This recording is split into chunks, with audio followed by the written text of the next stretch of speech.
بعض لوگ یہ کہتے ہیں کہ سفر میں سنتیں مؤکدہ نہیں ہوتی. دلیل یہ دیتے ہیں کہ سفر میں جب اللہ نے 4 فرض میں اتنی آسانی کر دی کہ وہ 2 کر دیے, تو سنتیں تو فرض سے بھی ہلکی چیزیں, ان کو پڑھنے کی چندہ ضرورت نہیں ہے. اس لیے میں نے اب دیکھا ہے رواج بن گیا ہے کہ سفر میں لوگ سنت مؤکدہ نہیں پڑھتے, رواج بن گیا. تو یہ غلط ہے. سفر میں سنت مؤکدہ ہی رہتی ہے. رہا یہ منطق کہ جب اللہ نے 4 کے 2 کر دیے, اتنی آسانی دے دی, تو سنت مؤکدہ تو 4 سنت ظہر کی پڑھو, پھر 2 فرض, پھر 2 سنت, تو اتنی لمبی نماز ہے تو 4 کے 2 کرنے کے تکلف کی ضرورت کیا تھی؟ لوگ یہ لاجک پیش کرتے ہیں. اس لاجک کا جواب یہ ہے کہ عبادات یہ توقیفی ہوتی ہیں, ان میں قیاس کا دخل نہیں ہوتا. قیاس کا وہاں دخل ہوگا جس کی کچھ شرائط ہیں, وہ بھی موضوع نہیں ہے, تو پھر وہ لمبی بات ہو جائے گی. عبادات توقیفی کا مطلب جیسے بتایا ویسے ہے, اس میں اپنی طرف سے کانٹ چھانٹ کی اجازت نہیں ہے. کہ یہ جو فرض نماز ہے, یہ جو اللہ نے 4 کی 2 پڑھنے کی اجازت دی ہے, یہ سفر کی وجہ سے دی ہے, ٹینشن یا مشقت کی وجہ سے نہیں دی. وہ الگ بات ہے کہ اس سفر کے پیچھے جو حکمت تھی وہ ٹینشن تھی, لیکن اب جو مدار رکھ دیا وہ ٹینشن کو ختم کر کے سفر ہی کو مشقت کے قائم مقام قرار دے دیا شریعت نے.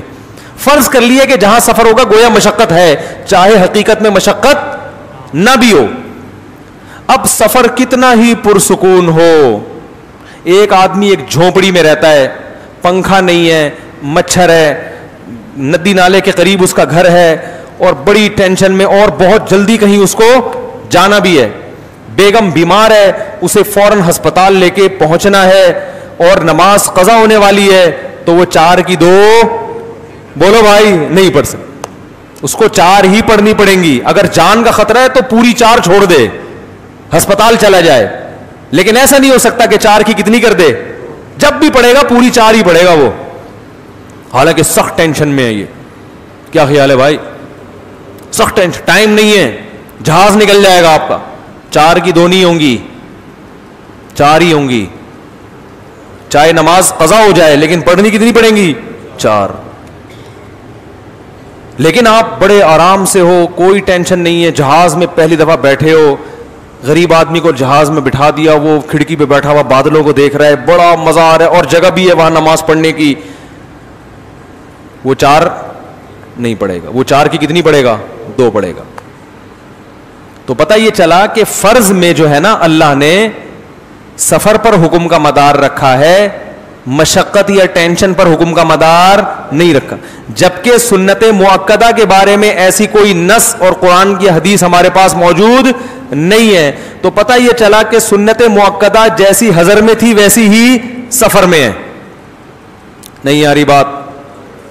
اب سوال وہ پیدا ہوگا کہ یار پھر تو بڑی ٹینشن ہے, بعض دفعہ سفر میں واقعی ٹینشن بھی ہوتی ہے, تو پھر جیسے آپ اسٹیشن پہ کھڑے ہوئے ہو, ٹرین نکلنے کا خطرہ ہے, تو آپ نے ظہر کی 4 سنتیں پڑھی, پھر 2 فرض پڑھے, پھر 2 سنت, یہ تو ٹرین نکل جائے گی.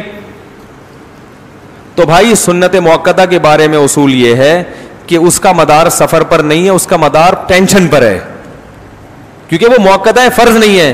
اور جو سنت ہوتی ہے وہ اگر ٹینشن ہو, کوئی مسئلہ ہو, تو حضر میں بھی چھوڑ سکتے ہو, تو سفر میں تو بطریقہ اولا چھوڑ سکتے ہو. نہیں یاری بات میرا خیال ہے. تو کیا مطلب, اگر ٹینشن میں ہو, کہیں جلدی جانا ہے, تو یہاں بھی چھوڑ دو, اور اگر سفر میں ٹینشن نہیں ہے تو وہاں بھی نہیں چھوڑ سکتے. تو اگر سفر میں آپ کو جلدی ہے, ٹرین نکلنے کا خطرہ ہے, تو اس بیس پہ سنت مؤکدہ نہیں چھوڑیں گے کہ سفر میں ہے, اس بیس پہ چھوڑیں گے کہ ٹرین نہ نکل جائے, کیونکہ ٹرین نکلنا ایک حرج ہے. تو آپ چھوڑ دیں سنت مؤکدہ, صرف 2 فرض پڑھیں آپ. نہیں یاری بات سمجھنا. جہاز میں کھڑے ہونے کی جگہ نہیں ملتی, بڑی مشکل سے وہ کہیں ایئر ہوسٹس سے پٹا کر کے جگہ ملتی ہے 2 فرض پڑھنے کی, وہاں آپ نے 4 سنتیں بھی شروع کر دی تو عملہ پریشان ہوگا, تو یہ ٹینشن ہے, تو وہاں آپ 4 سنتیں چھوڑ دیں, بلکہ کتنی پڑھیں, صرف 2 فرض پہ اکتفا کریں. یہی ٹینشن اگر سفر میں نہیں ہے, گھر میں بھی ہے, تو بھی چھوڑ سکتے ہیں آپ. کیا مطلب, آپ آرام سے بیٹھے ہوئے, آفس جانا ہے آپ نے, صحیح ہے نا, لنچ ٹائم ملتا ہے نا آفس میں لوگوں کو, تو آپ کہیں آنکھ لگ گئی تھی, دیر سے اٹھے, اب آپ کو پتا ہے کہ میرے پاس صرف 4 فرض کا ٹائم ہے, سنتوں میں لگ گیا تو آفس میں لیٹ ہو جاؤں گا, وہاں باس کی جھاڑ پڑے گی, تو آپ سفر میں نہیں ہے تو بھی سنت موقدہ, ارے بولنے میں کوئی پابندی لگائی ہے گورنمنٹ نے, سنت موقدہ چھوڑ سکتے ہیں آپ.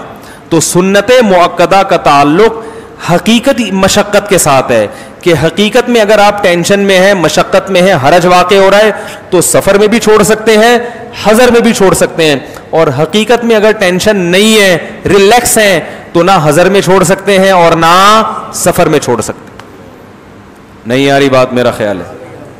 اب میں سفر میں کب سنتیں پڑھتا ہوں کب نہیں پڑھتا, اصول یہ ہے کہ جب میں ٹرین میں سفر کر رہا ہوں یا جہاز میں تو صرف 2 فرض یا 2 فرائض پر اکتفا کرتا ہوں, فجر کی سنتوں کے علاوہ کوئی سنت نہیں پڑھتا, کیونکہ ٹرین میں نماز پڑھنا مشکل ہوتا ہے. قبلہ رخ جب آپ نماز پڑھتے ہیں کھڑے ہو کر لوگوں کا سامنے سے گزرنا مشکل ہو جاتا ہے بسا اوقات, اور وہ لوگ, کوئی چائے والا آتا ہے وہ لے کے کھڑا رہتا ہے جب تک آپ سلام نہیں پھیرتے, تو وہاں دوسرے بھی تنگی میں, آپ بھی تنگی میں, تو صرف فرائض پر اکتفا کرو, سنتیں چھوڑ دو. اسی طرح اسٹیشن پہ اتر گئے, سنتوں میں لگ گئے, ٹرین نہیں بھی نکلے تو خطرہ لگا رہتا ہے, یار ہارن بجا تو فرض کھٹائی میں پڑ جائے گا نا, ٹینشن رہے گی. پھر دوسرا اسٹیشن پہ ٹائم کم ہوتا ہے, آپ نے وضو بھی کرنا ہے, گھر والوں کے لیے کچھ فیملی کے ساتھ جا رہے ہو تو کوئی خربوزہ بھی خریدنا ہے, آم بھی خریدنا ہے, وہاں کبھی کبھار چائے بھی لے لیتا ہے آدمی, تو اس ٹائم میں وقت سنتوں میں وقت لگا لیا تو وہ ٹینشن. تو بھائی یہاں سنتیں چھوڑ دیں, صرف فرض پر اکتفا کریں, ٹھیک ہے نا, اور فرض بھی مختصر پڑھیں, گاڑی میں آ کے آرام سے بیٹھ جائیں, پھر بیٹھے بیٹھے جتنی چاہے نمازیں پڑھیں. آپ کیا خیال ہے, نفل نماز تو جہاں چاہے منہ کر کے پڑھ لو, سیٹ پہ بھی پڑھ سکتے ہو, وہ گاڑی کی بات کر رہا ہوں, گاڑی میں جہاں چاہے, ایسا نہ ہو کہ یہاں بھی ادھر منہ کر کے نمازیں شروع کر دیں. لیکن جب کسی مقام پہ پہنچ گئے, اب آپ لاہور گئے اور لاہور آپ کا 3-4 دن ٹھہرنے کا ارادہ ہے, تو آپ اب بھی مسافر, لیکن وہاں آپ کسی کے گھر جا کے ٹھہرے, پھر وہ آپ کو اے سی روم ملا ہوا ہے, آپ آرام سے ہنسی خوشی زندگی گزار رہے ہیں, پھر آپ سنت موقدہ پڑھیں گے. فرض تو 2 ہی پڑھتے رہیں گے لیکن سنت موقدہ پوری پڑھیں گے. وہاں یہ کہنا کہ چونکہ سفر ہے تو سنت موقدہ چھوڑ دوں, یہ آپ کی دلیل